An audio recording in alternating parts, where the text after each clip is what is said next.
Olá, seja bem-vindo ao podcast Endocrino Papers. Aqui lhe mostramos como se manter atualizado em endocrinologia, mesmo que você tenha pouco tempo para estudar. Eu sou Ícaro Sampaio. Eu sou Eric Trovão.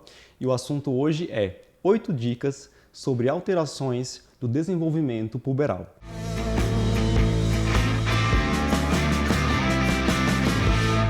Eric, esse é o nosso primeiro podcast sobre endocrinologia pediátrica. Finalmente! Né? Vamos falar sobre alterações da puberdade, marcos puberais, quando ocorre puberdade precoce, tardia, como investigar essas condições. E para isso, estamos recebendo uma convidada muito especial.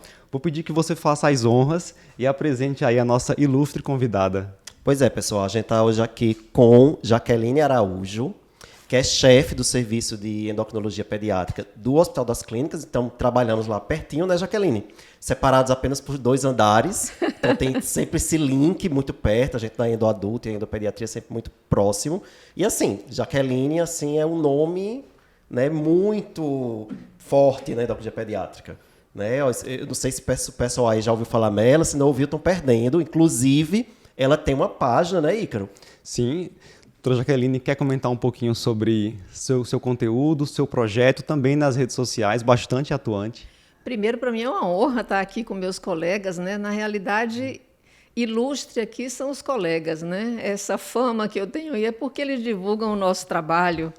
A gente tem uma página que é o Conversa com Endoped, que, como o Ícaro disse, se você não tem tempo para estudar endocrinopediatria, vai lá no Conversa com Endoped. Todos os dias a gente tem stories, a gente tem vídeos de resumo de assuntos básicos, de artigos atualizados. E é uma página voltada para endocrinopediatras, endocrinologistas, pediatras, estudantes de medicina e pais e mães que querem informação científica séria, que querem saber a respeito do que acontece com seus filhos de maneira muito séria, baseada em evidência científica. Como você sempre dizia, né? Aqui nós discutimos tudo em endocrinologia, lá nós discutimos tudo em endocrinologia pediátrica. Aí, maravilha, ótimo. Então, pausa aí agora esse podcast ou vídeo no YouTube, vai lá e já segue @conversa com Endoped, não é isso? Exatamente. Perfeito. Vamos então ao que interessa. Bora lá, preparados? Vamos lá. Doutora Jaqueline, vamos começar falando da normalidade, do que é esperado, certo? Quais são os marcos puberais nos meninos e nas meninas? Vamos lá. Vamos começar pelas meninas, que é o que mais chama a atenção. Então, o marco da puberdade verdadeira na menina é o aparecimento do broto mamário, que é a telarca. É comum os pais virem nos procurar pelo aparecimento de pelos pubianos, que também é um marco puberal, mas ele é um eixo paralelo, ele ocorre concomitante ou não com o surgimento do broto mamário, mas ele não é o marcador verdadeiro da puberdade. Então, tanto os pelos pubianos quanto o surgimento do broto mamário, eles podem acontecer a partir dos 8 anos até os 13 anos de idade na menina, que é normal. E a primeira menstruação, ela pode acontecer dos 10 até os 15, tá? Antes dos 8 anos, o aparecimento de qualquer uma dessas características, broto mamário, pelo pubiano, odor axilar, acne, são sinais de que algo está errado com essa puberdade e que essa criança deve ser investigada, tá? Boa. No menino, é diferente, é um pouco mais difícil, porque a menina, você nota logo aquele broto mamário que apareceu. Os pais percebem logo, o próprio pediatra percebe logo, e a criança também, ela reclama às vezes que dói. Mas no menino, o primeiro sinal é um discreto aumento do tamanho do testículo. E aí os pais não percebem. Primeiro porque a criança nessa idade já não se deixa mais examinar. E qual é a idade? Dos 9 até os 13 anos de idade, nos Estados Unidos 13, mas no mundo aceitas como 14. Dos 9 até os 14 anos de idade é normal o início do aumento do tamanho do testículo. Alguns colocam como ponto de corte 9,5, de que abaixo de 9,5 merece ser investigado, tá? Então, às vezes eles nos buscam muito tarde, porque só vão perceber ou quando o pelo aparece ou quando esse testículo já está tão grande que chama a atenção.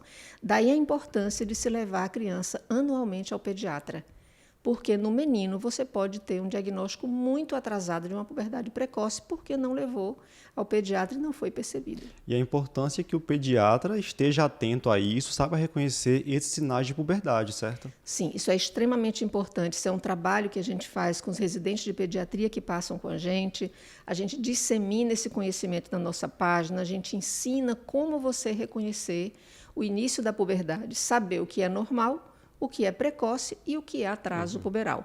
Esses conceitos básicos eles têm que estar na cabeça de todo pediatra, na realidade do médico de saúde da família e da população em geral.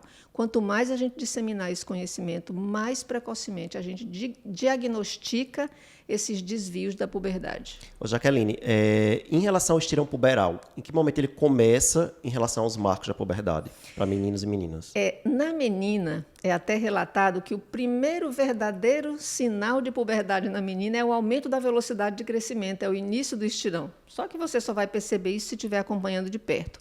Então, geralmente, o estirão na menina, ele vem junto com o início do broto mamário. Ele pode aparecer um pouco antes ou no estadio seguinte da puberdade, que a gente chama de M3, que a gente vai falar aqui. No menino, o início do estirão é um pouco mais tarde, é já no estadio mais perto do final, no G3 para o G4 da puberdade. Tá? Perfeito. Maravilha. Vamos imaginar que o pessoal que está nos acompanhando agora no nosso podcast, endocrinologistas, pediatras, médicos de família, vão atender essa semana uma criança trazida pelos pais com alguma queixa relacionada à puberdade. Se a gente puder dar dicas de como conduzir essa anamnese e esse exame físico dessa criança, quais informações são essenciais que devem ser coletadas ou devem ser buscados sinais ao exame físico, o que a senhora destacaria em relação à anamnese e ao exame dessa criança com queixa em relação à puberdade? Para quem acompanha, o pediatra que está sempre acompanhando a criança ali e ele tem ali um gráfico de crescimento em mãos, ele já começa a perceber a aceleração do ritmo de crescimento em uma menina, né? No menino vai ser um pouco depois. E a gente está bem atenta à queixa dessa mãe, que às vezes vem trazendo queixas do tipo, doutor, apareceu um suor que tem um cheirinho. Esse não é um marco verdadeiro de puberdade, mas ele pode alertar de que está perto e pode haver já um outro marco, que é o broto mamário. Quando a gente desconfia de que há uma puberdade precoce, uma pergunta que habitualmente a gente faz é: você percebeu que a criança começou a crescer mais ultimamente, trocar mais o número de sapato, perder mais roupa? E às vezes nisso a mãe alerta, né? E algo que é interessante, é que às vezes a população principalmente acha que no sexo masculino tudo bem aparecer pelo pubiano e tudo bem crescer o tamanho peniano, é normal. Não é? Talvez cultural isso. Então, os sinais que você tem que estar alerta são essas queixas. Mas, na realidade, a criança tem que ser examinada. Porque dificilmente um menino vai trazer essa queixa para a mãe, de que ele notou que o testículo está aumentando, ou a própria mãe já não examina mais o filho, não dá banho mais no filho. Então, a criança ela precisa ser examinada pelo menos uma vez no ano, ou 2 vezes no ano em relação aos marcos da puberdade. Ver se surgiu o broto mamário e avaliar o tamanho testicular do menino, sim. Então a gente não vai esperar vir a queixa para a gente ir atrás, né? A gente tem que esperar essa mãe ou essa criança estar tendo alguma queixa em relação à puberdade. O médico que tem que ir buscar ativamente, rotineiramente. De preferência, Eric, o ideal seria que a criança tivesse pelo menos uma vez ao ano no pediatra. Eu não sei se isso dentro do médico de família cabe examinar, né, partes assim consideradas tão íntimas da criança, mas pelo menos que essa criança seja vista uma vez ao ano, sim, por um profissional que saiba reconhecer esses sinais de puberdade. Perfeito. E ao exame físico, quais são os dados mais relevantes? Então, o surgimento do broto mamário, ele salta aos olhos. Às vezes, até na própria roupa da criança, você percebe que surgiu e a criança, às vezes, queixa dessa dor, né? E isso faz com que busque muito mais rápido, tá? O surgimento de cheiro na axila, né, de odor axilar, como eu já disse, não é um marco da puberdade verdadeira, mas junto com o pelo pubiano e a acne, se surgir antes, pode ser uma puberdade precoce de outra causa, periférica, de uma produção na adrenal ou de um tumor de adrenal, tá? Então, isso tem que ser levado também em consideração. E no menino, você vai ter que buscar ativamente se o testículo da criança ainda tem tamanho infantil ou se já começou a crescer. Tem um instrumento que é o orquidômetro, que ele é essencial para esse exame Eu vou pedir para a nossa físico. produção aproximar a câmera para que a doutora Jaqueline possa mostrar. Esse instrumento aqui, todo profissional que trabalha com criança deveria tê-lo em mãos, porque você tem aqui qual é o tamanho infantil do testículo, até esse último tamanho azul, que é o de 3 ml, e a partir do volume 4 ml é que a puberdade está iniciando. Vejam que a diferença é sutil. Se você não tiver esse instrumento em mãos ou não tiver experiência de examinar a criança, você não vai perceber. Posso dizer para você que a maioria das vezes que o menino chega, ele já chega nesse estágio aqui. Nossa. Que é quando a bolsa testicular pende e começa a escurecer. E aí é quando começa a chamar a atenção, tá? Então, muitas vezes chega bem tardiamente. Um outro dado é que o testículo, quando começa a crescer, ele começa a se tornar discretamente mais amolecido. Mas, gente, quem percebe isso é o endócrino pediatra que está examinando do dia a dia. Então, para o pediatra geral ou qualquer um profissional que trabalhe com criança, para você reconhecer a puberdade do menino, eu recomendo ter o orquidômetro. Isso é um instrumento barato que você compra facilmente e que vai nos ajudar a fazer o diagnóstico bem precoce de uma doença que no menino requer muito cuidado, porque pode ser uma doença grave. E vai ser um trabalho comparativo mesmo, né? E tenta isolar aquele testículo, compara com esse volume. Isso você vai isolar mesmo olhando, e a gente percebe na prática que isso aqui é muito fácil de você usar. Sim, muito prático. Muito prático. E acho que, assim, falando para endoped, mas eu sempre digo, o adulto também tem que ter o orquidômetro, porque chega pacientes com queixas de homens com queixa de hipogonadismo, a gente tem que examinar o testículo. Então, o orquidômetro tem que fazer parte da rotina do endocrinologista. E Eric, a gente está falando aqui de um grande centro, de uma capital onde a gente tem endocrinopediatras, mas diversos locais no Brasil tem o endocrinologista que está capacitado a fazer esse diagnóstico, sim, inicial. Então, se os endocrinologistas, de uma maneira geral, têm esse instrumento, estão atentos, o diagnóstico vai ser feito de maneira precoce em todos os cantos do Brasil. Perfeito. Ô, Jaqueline, poderia comentar também os famosos estágios de Tanner? Claro que não vai falar detalhado, mas assim, fazer uma... Eu estava aqui comentando com os meninos que falar detalhadamente tudo isso Fica é maçante, chato, né? é maçante. Eu recomendo a todos que atendem crianças e adolescentes a terem essa tabela em mãos. E não tenham vergonha de usar a tabela, gente, olhar e comparar, não, tá? Com o tempo, você fazendo isso, você vai saber de cor. Então, na menina, o M1, que é o da mama, né, M de mama, o M1 é quando você ainda não tem nenhum broto mamário. Por favor, gente, não existe M0, é M1, tá? M1 não tem nenhum broto mamário. M2, o broto mamário ele está do tamanho da areola, ou ultrapassando muito pouquinho. O M3 já forma aquele volume um pouco maior, que eu chamo da menina moça, né? Uma mama um pouquinho maior. O M4, você tem um volume maior e você já tem a areola destacada da pele, ela forma um segundo contorno. E o M5 é a mama adulto e aquele contorno volta a se confundir com a pele, tá?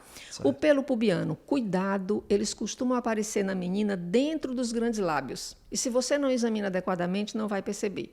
Então, o M2, ele aparece ali na região inferior ou dentro dos... Desculpa, o P2, de pubarca, de pelos pubianos. Ele aparece ali bem na região dos grandes lábios, na parte inferior. O P3, ele sobe um pouquinho para o monte pubiano. No P4, ele já é mais volumoso, mais grosso. Gente, lembrar, não é pelo fino, tem que ser pelo grosso, escuro, pelo terminal, tá? No P4, a gente já tem o monte pubiano repleto de pelos escuros e grossos, e no P5, ele atinge a raiz das coxas, tá? Boa. Nos meninos, já é um pouquinho mais complicado e requer um pouco mais de prática e de experiência, tá? G de gonadarca, né, a gente chama de G1, quando é totalmente infantil. Não existe G0, é G1. No G2, somente o testículo aumentou de volume, geralmente está entre 4 a 6 ml nesse orquidômetro. No G3, você tem um testículo que continua crescendo, entre 8 a 12 ml, e o pênis também já começa a crescer em comprimento. No G4, o pênis cresce em comprimento, largura, o testículo já atinge até em torno de 20 ml, a bolsa escrotal é escura, enrugada, e o G5 chega até 25 ml, é aquele estágio de adulto, tá? Os pelos pubianos, no menino, eles surgem na base do pênis e vão subindo, tá? No G2 é na base do pênis, G1 não tem pelo nenhum. No G3 ele sobe até um pouquinho perto da sínfise, vai aumentando a quantidade, volume. No G4 ele já toma toda aquela região ali do triangular e no G5 ele vai até raiz de coxa. Então, resumidamente é isso, mas tem uma tabela em mãos para consultar? Com certeza. Perfeito. Hoje em dia, com internet, Não é? você acha fácil. Eu acho até importante ressaltar aí a questão do G, que não faz referência apenas ao testículo, ao volume testicular. Faz também referência ao aspecto genital externo. Assim. Já foi uma dúvida que eu veio trazer para mim, como é que é G4 e o testículo está pequeno? Porque assim, já tinha ali o pênis, cresceu em tamanho, cresceu em largura, né? Tinha a bolsa escrotal pigmentada. Como é um G4 e o testículo está pequeno? E o testículo é pequeno. Isso ainda é controverso, viu? Era que dá um bom debate aí, né? Porque a gente prefere, na endocrinopediatria, a gente prefere descrever essa situação. Porque Em vez de chamar G4, se eu né? chamar de G4, eu não tenho um testículo ali, eu não tenho gonadarca. Eu posso dizer que tem aspecto de G4, porém o testículo tem tanto de ml. Então, isso é um pouco controverso, não existe uma norma para isso. Quando não há norma, é melhor você descrever, porque o diferente não tem norma. Até porque descrever facilita, né? Até porque a Sim. outra pessoa vai pegar e vai... Sim, sim. Ah, não, já tem um desenvolvimento da genitália, mas o testículo ainda é pequeno e a gente sabe que isso vai ser importante depois quando for falar de diagnóstico diferencial, né? Da puberdade precoce, sim, o tamanho do testículo. uma das causas, você sabe disso, que o testículo é pequeno e o aspecto, né, é mais quase adulto já. desenvolvido. Bem, depois dessa brilhante explanação sobre a puberdade normal, a gente vai trazer agora algumas informações sobre alterações dessa puberdade. Vamos começar falando sobre retardo puberal. Doutora Jaqueline, quando eu devo pensar na existência de atraso puberal? Então, vamos lá.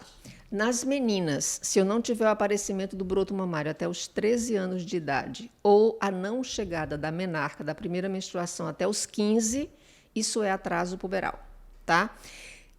Também a gente tem que tomar cuidado com o ritmo da evolução dos caracteres da puberdade. Então, às vezes ele começa, mas ele não passa de um estágio para outro. Então, habitualmente, 6 meses a 1 ano, você passa de um estágio para o outro, como a gente falou, de um M2 para um M3, de um M3 para um M4. Mas, às vezes, 2 anos depois, a criança ainda está em M2. Isso também é um retardo puberal e merece ser investigado. Interessante. Eu lembro de uma paciente lá do HC que teve essa não progressão da puberdade e, no final das contas, ela tinha um adenoma clinicamente não funcionante, fez um hipogonadismo, um hipogonadotrófico, e foi justamente isso, ela não evoluiu nos seus marcos puberais. Às vezes, quando é uma causa adquirida, né, essa causa ela começa a se expressar no meio do desenvolvimento da puberdade, então meio que para ali o desenvolvimento, né? Por isso, Isso que é importante. mesmo, isso mesmo. Isso é importante também em situações, às vezes, como uma síndrome de Turner, que a menina pode até aparecer o broto mamário e não evoluir, ou aparecer e evoluir. Né? Certo. Então, isso é o atraso da menina, certo? Da menina. E no menino? Quando definir atraso? Do menino, o que é que o mundo aceita mais como conceito quando você não tem aumento do volume testicular até os 14 anos de idade. E o mesmo vale para o menino. Você teve um início, um G2, o volume está ali 4, 5 ml.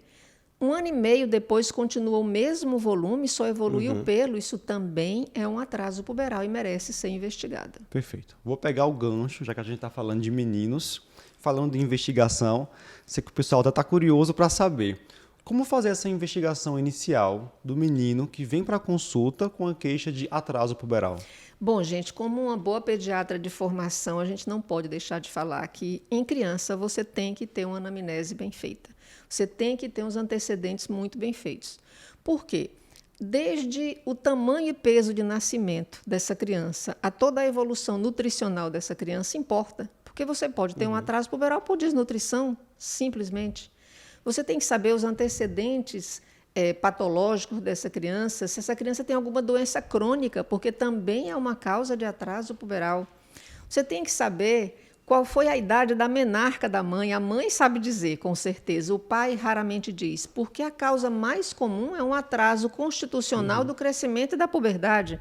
Então, você tendo essa anamnese bem feita, você vai precisar de muito poucos exames laboratoriais para você chegar a essa conclusão, tá? Certo. Então, feita essa anamnese, feito um exame físico bem adequado, onde você vai avaliar se o grau de crescimento peniano ele é ou não compatível com que o testículo cresceu, o testículo ainda é infantil, tem muito pelo, Isso já lhe guia bastante também. Outro dado muito importante nos meninos é a gente perguntar sobre o olfato. Tá? Porque dentre as causas que a gente talvez comente um pouco do hipogonadismo hipogonadotrófico, uma causa frequente é a síndrome de Kalman, que tem comprometimento do olfato. Então, se você não perguntar ativamente, a mãe nem a criança ou adolescente não vão referir, tá? Lembrando que pode ser hiposmia ou anosmia, hiposmia, né? Ou anosmia, até tem mesmo com normosmia, isso. Você pode ter, tá? Mas isso é um dado que a gente sempre reforça muito com os nossos residentes. Que às vezes, mesmo na presença da síndrome, ele pode não relatar justamente por quando tem hiposmia, não perceber nem sempre eles a existência percebem. de um déficit, né? Sim, é claro. A ausência disso na anamnese não vai lhe impedir de pensar no diagnóstico. Boa. É que a presença ajuda bastante. Exatamente. Tá? Bom, e aí? Feito uma boa história, um bom exame físico, ver se a criança tem baixa estatura ou não tem. Isso guia você também no diagnóstico. Plotar a criança no gráfico para saber se a criança tem ou não tem baixa estatura, medir, pesar, isso é extremamente importante. Saber se a criança é um atleta de alta performance, né? Isso gera também atraso puberal. Então, veja que, às vezes, se você partir logo para a investigação e for pensar em causas mais raras, você vai deixar de diagnosticar, às vezes, só pela anamnese. Tá? Ou seja, temos que fazer um podcast sobre baixa estatura. Temos que fazer um podcast sobre baixa estatura. Eric adora baixa estatura. Prefiro a parte de puberdade, não vou mentir. Doutora Jaqueline, do ponto de vista laboratorial, Bom, que a gente solicitaria para esse menino? Vamos lá. Na realidade, você dosar gonadotrofinas e testosterona já lhe guia bastante. Perfeito. Né? Se eu básico, estou no momento, né? É o básico. Se eu estou no momento onde a puberdade já deveria ter começado, isso vai me guiar. Quando eu tenho testosterona baixa com gonadotrofinas elevadas, bom, aí meu caminho diagnóstico já fica um pouco mais fácil, né, do diagnóstico diferencial. Eu vou pensar em causas primárias, então examinar essa criança bem adequadamente para ver se não tem sinais sindrômicos como a síndrome de Klinefelter. E aí aquilo que a gente estava falando, o que se pensa é síndrome de Klinefelter, a criança não cresce o testículo. Não é verdade, ele cresce até 8 ml mais ou menos. O pênis cresce, tem pelo pubiano, só que não evolui a partir daí. Exatamente. Então você vai dizer, não é atraso puberal porque cresceu o testículo. É atraso puberal e é síndrome de Klinefelter. Já peguei esse paciente, Jaqueline, que aí É o chegou que a para gente mim, porque pega. já chegou com 19 anos. Às vezes chega, né? E aí, não, como é que é Klinefelter? Porque teve um certo... Não, era Klinefelter, gonadotrofinas altas, fizemos o cariótipo Klinefelter. Isso, essa é a minha rotina, ouvir esse questionamento. Né, de que não é Klinefelter. É por isso que a maioria é diagnosticada em clínica de fertilidade, Eric. É muito mais frequente a síndrome de Klinefelter do que a de Turner. E a gente tem pouco diagnóstico de Klinefelter na adolescência. É na vida adulta, nas clínicas de fertilidade, por causa desse pensamento errado. Né? Mas não é à toa, aí fazendo um adendo, que às vezes o pessoal da endopediatria residente roda com a gente lá no meu ambulatório de gônadas. E às vezes ele diz, eu estou vendo mais Klinefelter aqui do que eu vejo lá na pediatria. Exatamente por conta disso. Isso, porque eles buscam mais tarde. Bom, e aí o nosso grande calo é quando você está ali numa idade onde já deveria ter começado a puberdade, 15, 16 anos, e eu tenho testosterona baixa e gonadotrofinas baixas. E aí? É um hipogonadismo definitivo, é um hipogonadismo central, né, secundário, ou é um atraso constitucional do crescimento e puberdade? Na prática, até hoje, nós não temos bons exames para diferenciar. Tem aí um estudo, uma pesquisa recente, usando quispeptina para fazer um teste de estímulo, para aí sim a gente saber, e parece muito promissor. 100% dos pacientes que tiveram lá uma resposta acima de 0,4 no LH evoluíram com a puberdade normal, era só atraso constitucional. Então, tem coisa promissora. Mas aí é o nosso grande calo, não é? Claro que a gente não vai ficar esperando infinitamente o paciente entrar em puberdade e a gente investiga. E aí vem uma investigação central, uma ressonância. Muito cuidado, porque quando a gente vai pedir uma ressonância pensando em síndrome de Kalman, se você não especificar ressonância de crânio e célula túsca para avaliação de bulbos olfatórios, o radiologista não vai olhar. E você vai achar que não tem porque ele não comentou. Muitas vezes você especificando passa desapercebido porque não é rotina dele. Tá? Então, essa é a investigação central para afastar tumores, outros, né? Enfim, as causas de hipogonadismo central. Excelente. Ô Jaqueline, e sobre dosagem que eu já ouvi falar, inibina B e hormônio antimileriano, para diferenciar hipogonadismo hipogonadotrófico de retardo constitucional? Você sabe que assim, eles não tiveram uma grande sensibilidade nem especificidade. Inclusive, nesse estudo que eu citei, da quispeptina, esse teste da quispeptina foi infinitamente superior Melhor. ao teste do LHRH, à inibina e ao antimileriano. Excelente. Então, para fixar, se você quer fazer apenas uma avaliação inicial, uma triagem laboratorial, seria gonadotrofinas e testosterona para esse menino E a com idade atraso óssea. puberal. E a idade óssea. Eu brinco e digo que a idade óssea ela faz parte do exame físico do endócrino pediatra, só que a gente não tem como olhar, a gente manda radiografar. Sim, faz Mas sentido. a idade óssea ela é importantíssima. Excelente. Agora trazendo para as meninas. Uma menina com atraso puberal. Como fazer essa investigação? Tá, aí vem, a menina é muito mais frequente, né? Então, o diagnóstico da puberdade precoce na menina, ele é eminentemente clínico, porque os dados laboratoriais, eles nos confundem, podem ajudar sim, mas nos confundem. Aí vamos lá. Então, na menina, eu tenho aí um aparecimento de um broto mamário. Eu posso estar diante de uma puberdade mesmo verdadeira, evolutiva, ou eu posso estar diante de uma telarca precoce isolada, que é uma condição normal, que eu vou só acompanhar, não vai evoluir, não vai avançar a idade óssea, eu não vou precisar tratar. Ou eu posso até estar diante de uma puberdade bem lentamente progressiva que eu não vou precisar tratar. Então, na menina, a evolução do broto mamário, o aumento da velocidade de crescimento, isso é um dado clínico que lhe ajuda bastante. E acelerar a idade óssea. Algo que a gente também chama a atenção é cuidado, porque a gente diz assim, puberdade precoce dá idade óssea avançada. Tá certo, avança mesmo a idade óssea. Mas às vezes eu tenho uma criança de 6 anos que eu vou avaliar a idade óssea dela agora é 6 anos e 10 meses. Só que eu não tenho a idade óssea de 1 ano atrás. Há 1 ano atrás ela podia ter uma idade óssea 2 anos atrasada e neste ano andou 2,5. Então, a gente tem que estar atento a esses pequenos detalhes, tá?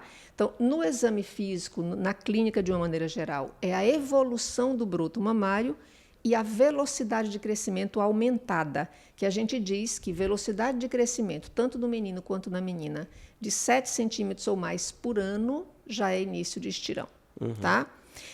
E Sim. É fácil no dia a dia, nesse relacionamento com os pais, convencê-los da importância desse acompanhamento, que muitas vezes eu vejo que o diagnóstico não vai poder ser feito, não vai ser feito numa única avaliação, né? A não ser em casos mais extremos. Eu costumo falar muito com o Eric que a nossa especialidade é a especialidade da paciência, né? Ter calma, reavaliar, observar, avaliar a curva. E na pediatria isso está ainda mais presente. No dia a dia, com os pais dessa criança, é fácil convencê-los da necessidade desse acompanhamento para chegar a um diagnóstico? Veja, fácil não é. Com o tempo você vai ganhando experiência e você vai convencer os pais da importância de você ter a certeza, né? Até porque é um tratamento que é injetável, mensal ou trimestral e de bem longo prazo.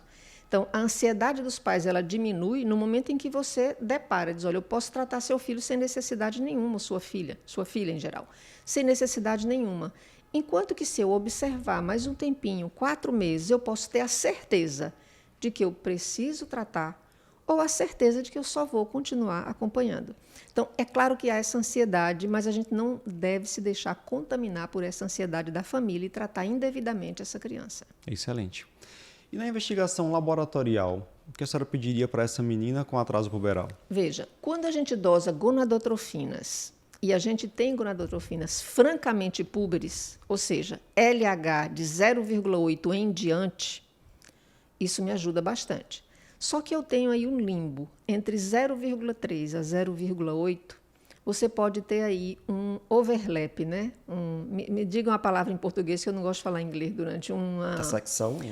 Uma intersecção entre pré-púberes, bem perto da puberdade e início de puberdade. Nesse momento, o que vai me ajudar é a clínica, é a idade óssea, tá? Às vezes, a gente lança mão de um teste, que é você fazer um estímulo com GNRH e dosar depois. A gente usa, inclusive, o próprio GNRH, o agonista que a gente usa para tratamento e dosa 2 horas depois. Mas esse teste também não é 100%.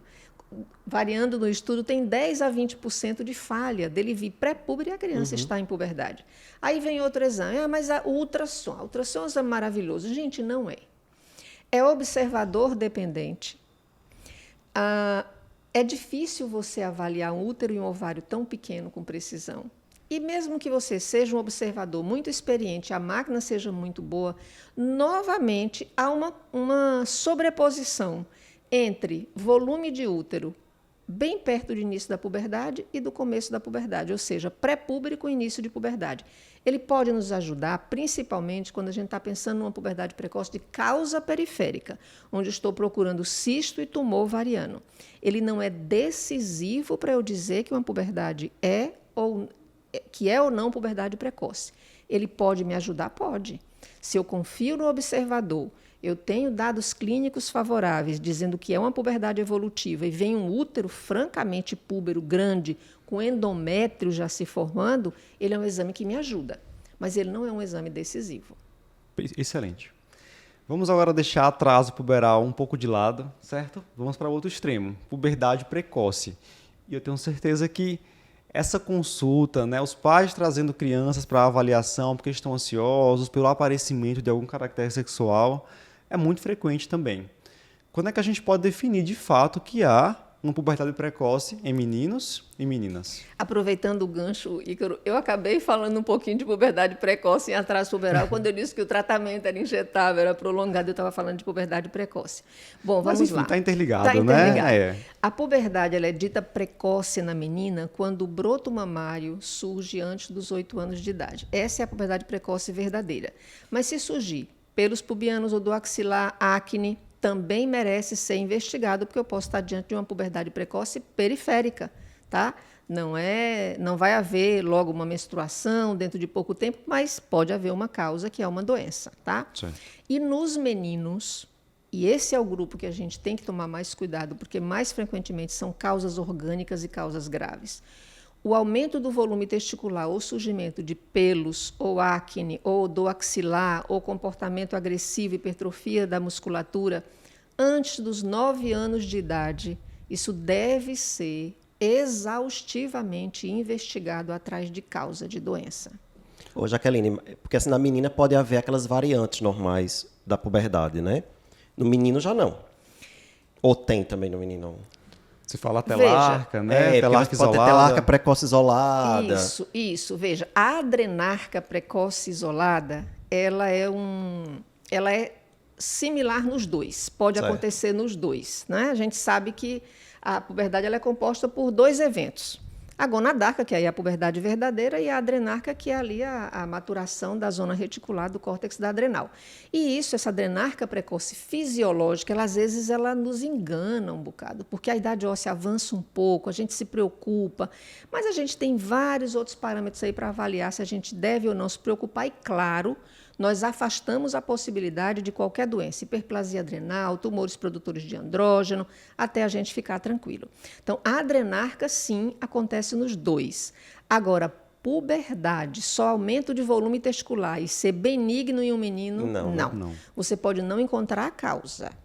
Disse que não há puberdade precoce idiopática em meninos. Alguns autores afirmam isso, que se você procurar, você vai encontrar uma causa.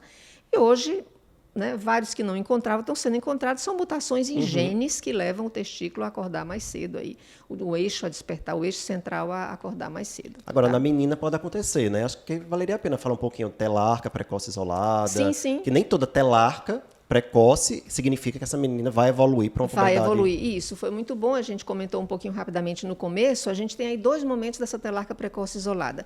Você tem ali no 1º, 2º ano de vida, que é o que a gente chama da mini-puberdade, que é quando o eixo ainda está liberado, né? Depois é que ele vai entrar em quiescência, e aí tem o surgimento de uma telarca que ela é benigna.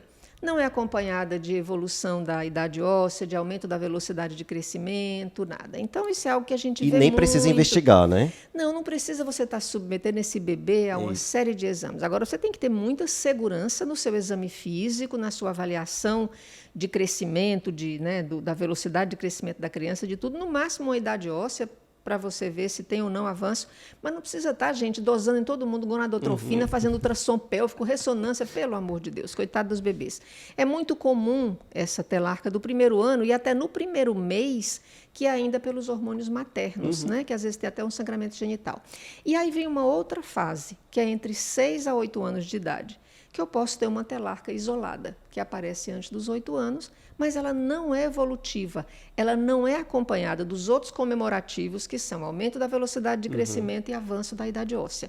Então, isso gera mais ansiedade na família, Ícaro, de você ver uma mama que às vezes está no estágio 3, E a doutora está ali dizendo que não é nada, que a família fica Vamos só sossegada, que a criança não vai menstruar antes do tempo. Mas aí foi como eu disse, mas quando você fala, eu posso tratar indevidamente a sua filha por 3 anos com uma medicação injetável, mensal ou trimestral, os pais entendem e passam a confiar. E a gente, claro, não vai se deixar levar pela ansiedade, tem que ter a segurança de saber.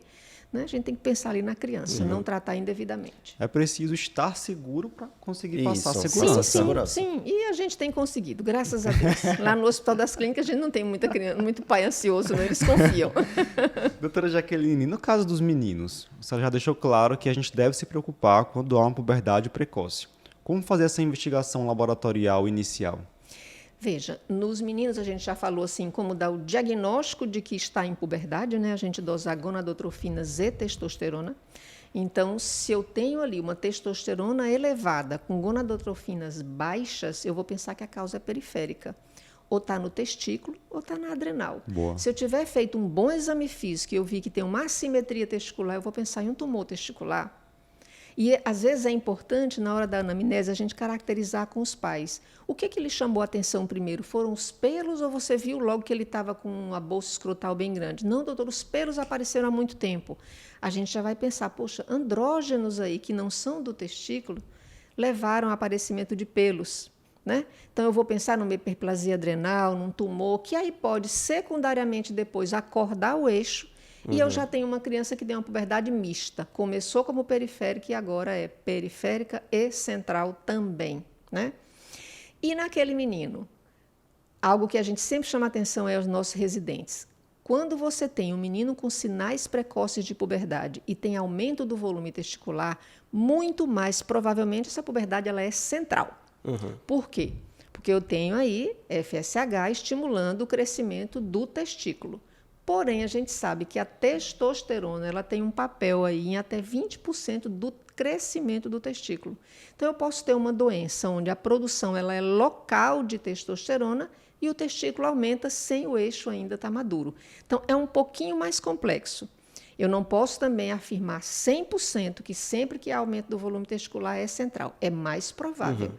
Porém, o contrário eu posso. Eu tenho um testículo que é muito infantil e endurecido e aquela criança tem um pênis crescido e tem bastante pelo pubiano, é excesso de andrógeno de algum lugar. Ou é adrenal ou é do próprio testículo. Por quê? Outra causa que ela não é central e que pode levar ao aumento do volume testicular é tumor produtor de HCG. O HCG tem similaridade com o LH, né? Acaba crescendo o testículo e você confunde achando que o eixo gonadotrófico está envolvido, mas é o HCG fazendo esse papel. E esse tumor ele pode estar no cérebro, pode estar no tórax, em algum outro lugar.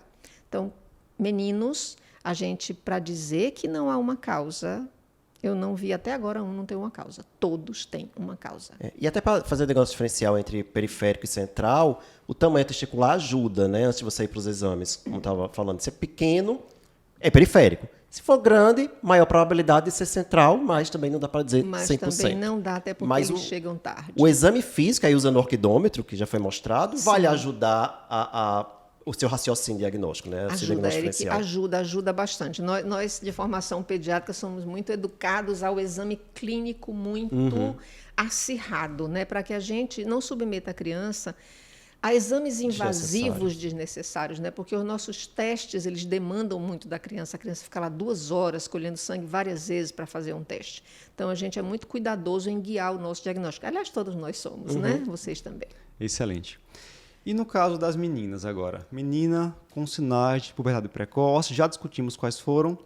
Como fazer essa investigação? É também como no menino? Tenho que me preocupar? Geralmente é algo patológico? Acho que não, mas... Veja, a nossa preocupação aí é com as consequências da puberdade, em ambos os sexos, né? Na menina, a menina ela tem puberdade precoce muito mais frequentemente do que o menino. É colocado na literatura entre 5 a 20 vezes mais do que o menino, né? Mas, por outro lado, na grande maioria das vezes, quando é uma puberdade precoce central, não há uma causa tão preocupante. É o idiopático. Preocupante, é a chamada idiopática, que agora, com a evolução dos estudos genéticos, vem deixando de ser idiopática. Nada é tão idiopático assim. É Sempre tem algo por trás que a gente que não sabe Não achar. pesquisamos o suficiente, A gente que não tem né? condições de encontrar o problema. Ainda não evoluímos até encontrar, né? Mas assim, ainda hoje, mesmo com a evolução da genética, a maior parte é idiopática, tá? Você não vai encontrar uma causa. Então, se a menina começa a puberdade entre 6 a 8 anos de idade, inicia o broto mamário, eu nem preciso fazer ressonância. Eu doso gonadotrofinas, o estradiol não é um bom exame como a testosterona, tá? Nem para o adulto também, estradiol não é um bom exame. A testosterona é um excelente marcador da puberdade do menino, mas o estradiol para a menina ele não é bom. Ele é bom quando chega aquela menina que assim, poxa, chega uma criança que sangrou, e aí você vai avaliar, tem uma mama que ainda é pequena. E quando a gente vai avaliar com cuidado, a gente vê que existe uma coloração escura daquela mama, a mucosa da vulva é bastante escura, e aí você dosa o estrógeno, ele está extremamente elevado. Foi um cisto que fabricou ali um estrógeno, que jogou na circulação. Esse cisto pode ser folicular, ele pode fazer parte de uma síndrome chamada McCune-Albright, pode ser um tumor produtor de estrógeno, enfim.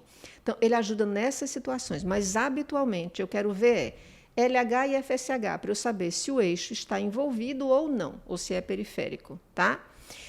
E aí, no caso da menina, como a maioria é idiopática, eu só vou fazer exame de imagem naquelas crianças abaixo de 6 anos ou em crianças entre 6 a 8 anos cuja evolução não está sendo conforme o esperado. Eu não consigo bloquear adequadamente essa puberdade. Essa criança tem outras queixas, cefaleia, distúrbios visuais. Então, nessa população entre 6 a 8 anos, o exame de imagem é somente quando eu suspeito que é algo, porque a maioria é somente, né, um acordar, um despertar mais cedo da puberdade que nós ainda não sabemos as razões. Hoje já tem muitas razões aí sendo avaliadas, os disruptores endócrinos, que dá um outro podcast aqui, né? Tomar muito cuidado, Ícaro, isso é algo que eu não posso esquecer de falar, de sempre na anamnese, tanto do menino quanto da menina, perguntar se pai ou mãe estão usando algum gel. Boa. Gel de testosterona. Muito Às vezes, comum hoje em não, dia, doutor, inclusive. é só uma pomadinha, um gelzinho para beleza. Não, gente, eu já peguei assim pacientes com franca puberdade. O pai usava testosterona, abraçava o filho e o filho começou a desenvolver uma puberdade que inicialmente era periférica, depois virou central, tá? Doutora Jaqueline, Eric gosta muito de teorias do espelho na endocrinologia, né? A gente pode falar que, em relação à menina e o menino, há um pouco disso? Vou dar o exemplo. A gente tem, no caso das meninas, uma puberdade precoce.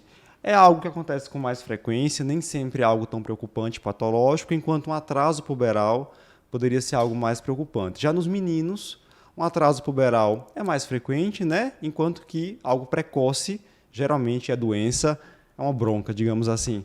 A gente pode falar que é isso de fato? É interessante, Eric. Gostei do seu espelho. Eu nunca tinha parado para pensar, mas é verdade. Na menina, o atraso puberal é mais preocupante. A gente já fica um pouquinho mais alerta, porque aquele atraso constitucional do crescimento e puberdade, Mais comum no menino. realmente ele é bem mais comum no menino. Bem mais comum. E na menina, puberdade precoce, né, não é tão alarmante, digamos assim, como no Isso, menino. Exatamente. Excelente. Tem uma pergunta para a Jaqueline, que aí falou nisso de que dos disruptores endócrinos, enfim, mas sem entrar em detalhe nisso, será que daqui a algum tempo a gente não vai mudar essas idades consideradas normais para a puberdade, a gente não vai estar antecipando um pouquinho? Qual a sua opinião? Qual é o olhar que existe hoje em dia sobre Veja, isso? Eric, isso é bem estudado. Isso aí tem grupos que vivem de estudar isso, né? O que se sabe é que, assim, entre o século XIX e XX, houve, sim, uma mudança que foi bem importante e acha que isso se deve a uma melhora nutricional da população mundial como um todo, né? Então, hoje, quando você pega países já desenvolvidos, onde tudo isso já foi resolvido, a nutrição já é boa desde o pré-natal até então isso aí já foi superado, a mudança ela é pequena. Então, a mudança aí nos últimos 30, 40 anos foi de poucos meses, de certo. 2, 3 meses na época da menarca. Então, já faz um tempo, que a gente até não comentou aqui, qual é a época normal da menstruação na menina, né? Dos 10 até os 15, em média 12. Tá? Então, na média, a gente não tinha comentado, em média 12 anos. E essa média entre 11,5 e 12, ela já vem há bastante tempo. Então, existe uma antecipação, mas ela é pequena. Ela houve mais aí um século. Já existem algumas sugestões assim de que a gente deveria separar por raça. o afro-americano, o hispânico, o americano. Então, por exemplo, o afro-americano e o hispânico, as meninas tendem a aparecer a telarca mais cedo. É tanto que o ponto de corte nos Estados Unidos é 7, 7,5 da menina. Porém, a menarca não. Ela se mantém como ponto de corte 10. Alguns países, Eric, já usam 9,5 como ponto de corte, alguns países desenvolvidos, para menarca, porque viram que meninas que menstruam aos 9 anos e meio têm altura normal, tudo normal, a evolução de tudo da fertilidade, né, da vida futura Ou seja, inteira. não é uma variante aí, talvez, do que a gente está considerando normal atualmente, mas não é uma doença. Mas se a gente for imaginar, por outro lado, é uma infância muito curta, aí né? Isso que eu ia trazer, mas aí vem a parte social. É uma infância muito curta. Não sei. Vai trazendo sempre mais para baixo a cidade. Sim, daqui a pouco não tem mais infância, todo mundo adolescente. Isso é verdade. Mas eu não acho que isso... Acho que a mudança grande que tinha que acontecer, ela aconteceu. Não vai haver uma mudança assim tão marcante. Às vezes eu até brinco, né? Porque as mães perguntam muito, doutora, mas quando é normal? Eu digo, você está perguntando para a médica ou para a mãe, né?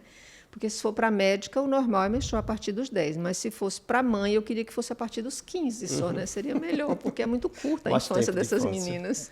Doutora Jaqueline, a gente quer agradecer. O Endocrino Papers agradece demais a honra de recebê-la aqui para aumentar aí o interesse dos nossos seguidores sobre endocrinologia pediátrica, um tema tão relevante. E o pessoal já vem pedindo, né, Ícaro? A gente não fez ainda, fez um ano, a gente não teve nada de endopédia, e tem que trazer alguém com expertise, né, para falar sobre o assunto. A honra foi toda minha, um bate-papo aqui com esses dois experts. E começamos com o pé direito, né, Eric?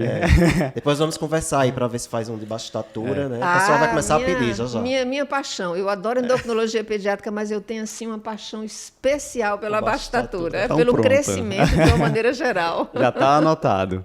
E hoje eu vou finalizar o podcast de uma maneira diferente. Minha mensagem agora é para que você vá lá e siga o Conversa com o Endoped. Está com gostinho de quero mais, quer aprender mais sobre endocrinologia pediátrica, quer ver a doutora Jaqueline falando um pouco mais sobre o tema e sobre outras áreas da endocrinologia pediátrica, segue @Conversa com Endoped no Instagram.